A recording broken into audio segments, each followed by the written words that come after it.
that's a great first step. And it's kind of like I think you can attest this too. Every little thing you do on your car, whether big or small, if you change an air filter and you just pop one out, put a new one in, it gives you a little bit more confidence in your car. Totally. Just a next level of confidence to, okay, maybe I can take on the next piece to it. And it's just step-by-step thing.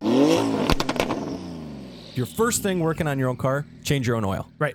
That's probably the easiest thing to start with. Right. Depending on the car, if you have like a real new car and you got to remove plastic pans and stuff like that. But if you have I don't know, probably 2010 and older car, it's very, very simple to change the oil. And it's something that like the cost of purchasing the oil and everything that you need associated with it, it requires maybe two different socket sizes or wrenches. Yep. It's pretty minimal. Easy to do in your driveway. Most cars you can either get underneath or drive it up on ramps and then it's nice and safe. Yep. But that's a really, really good thing to do on the car that you have now rather than trying to shop for something else. Just start with that. It's a routine thing. It needs to happen every 5 to 10,000 miles, depending on what kind of oil you use, what kind of car it is. Yep. But start with whatever your car model is, plug in year, make, model, oil change. Google it.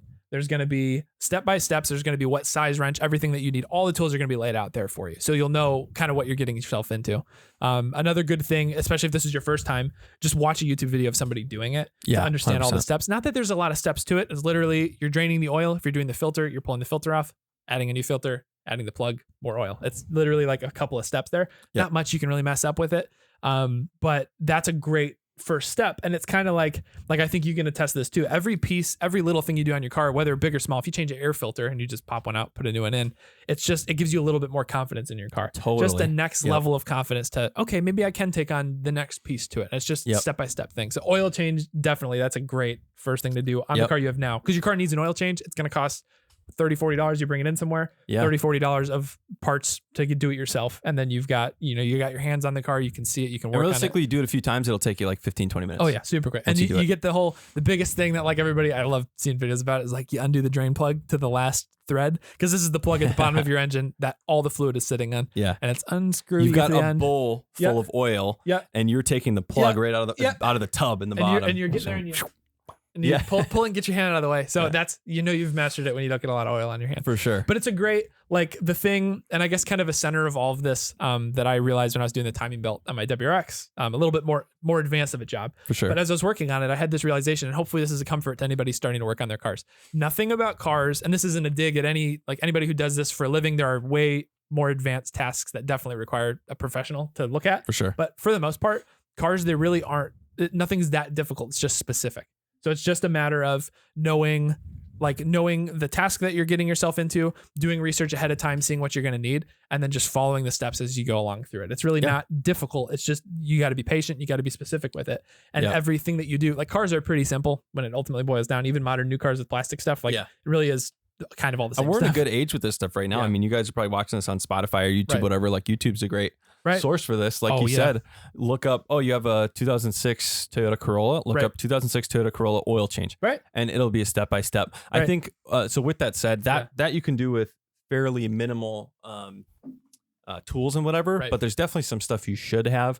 I would definitely recommend a decent car jack. Yep. There's gonna be a little bit of an investment, but it's gonna save you in the long run. A decent car jack. You don't want to use the one that comes with the car, the little one that you screw in and opens up. Correct. Those are pretty unsafe. Great for emergencies, but it's not reliable. If you're putting yourself underneath the car, definitely please don't do that. Yeah. So get a decent jack and get some decent jack stands too. And usually they sell them in a kit. So you can go to your local AutoZone, Advanced Auto, whatever. Yep. And it's usually about $70, $80. Something like that. Yeah. And it comes with two safe jack stands, a nice safe jack for the car. And that'll allow you to jack it up by whatever you look up the factory jack points. That's the language you'll use to jack it up to get your car off of the ground, and then where you can put the jack stands and support it.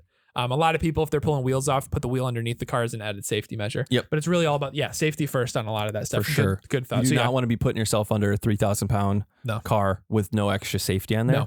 No. Even changing the oil, because you got to get right under the heavy part of the car, under the oil pan, under the engine. Right. So I would say even maybe before the oil, one thing you could do just to learn a little bit is most cars come with a spare tire in the trunk. Yep. Just change your tire once. Yeah. It takes some elbow grease. It takes some strength, especially if your wheels haven't been taken off for a while. Those things are probably cranked on there. Yes. So you got to really work. Most of the time the car comes with the emergency jack. So make sure you're on a totally flat surface. I would chalk the wheels so the car doesn't roll, put the e-brake on, all that stuff.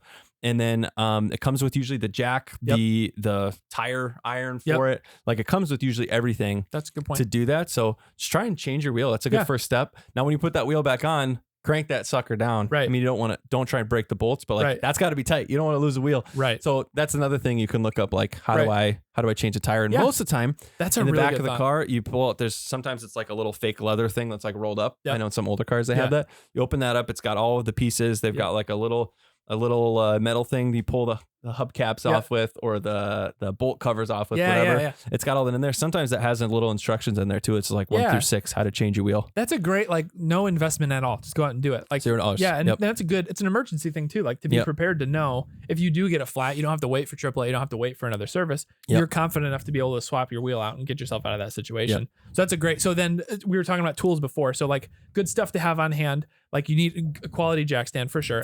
You can get out of hand with these. Jack stands can cost upward, $300 to $500 for the high performance ones. Yeah. You don't need that when you're starting out. Right. I still have my $70 one that came with jack what stands did that we I build use half the all time. of our cars with living at home? Dad had this jack the ancient one with the car jack that was like 1,000 years old. It seemed like, and it still has it. Yeah. Still's working great. Still is great. Yep. So you don't need anything super special. Totally. So that's a big thing. Another thing that's a good to have, especially once you start doing oil changes, a cheap socket set and a wrench set. So there's, for all sockets and wrenches, if you're super unfamiliar with any of this stuff, there's English measurements and metric measurements. And for whatever dumb reason, cars seem to use both like randomly. Yeah. So there's no magic secret sauce to like knowing which one's which. It's literally here's the bolt that we're going to be undoing today. It's going to be this guy here. And what do you think? Let's look at this guy here. What do we think this is going to be? I don't know. It's maybe 12 millimeter, maybe 10, maybe 13. Looks like a 13. You're going to go grab a handful. So having a decent socket set that just has a basic range. You don't need anything crazy. Maybe $50 at Menards, something like that. Just a basic. Or even go to, set. I mean, there's some jokes about Harbor Freight stuff, but like their stuff is dirt cheap. Right. And they have an amazing return policy. If you break a tool, most of the time you can just bring it back and get it replaced. So if you're looking for budget stuff, they have some really good, and they have little kits. Like they have even more specific kits if you want to get a little bit more into it. Like I have some aftermarket wheels for my Audi, and they had a polymer cased socket kit specifically for aftermarket wheels, so you don't nick up the wheels. That's cool. So they have some really cool stuff like that too. I know a huge thing they had fairly recently. They had 24 karat gold plated wrenches. Do you remember that?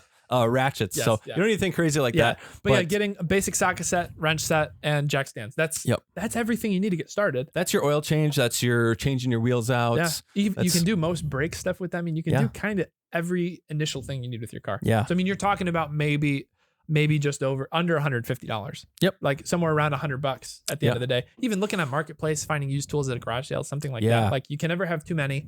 But I'd say tools getting used, awesome. You can find them cheap. I would maybe not get jack stands. No, I totally agree. Totally or car jacks used just in case. Those are like we said, those are things that are protecting your life when you're going under your car. Right. If you don't have to go under your car that much, like for the oil change, a lot of times, some cars, if they're not lowered, if they're not super low cars, if you get like a Jeep or an SUV, you can just you don't even need to jack the car up. You can just slide right under there. You don't really have to worry about it coming down on you. Right.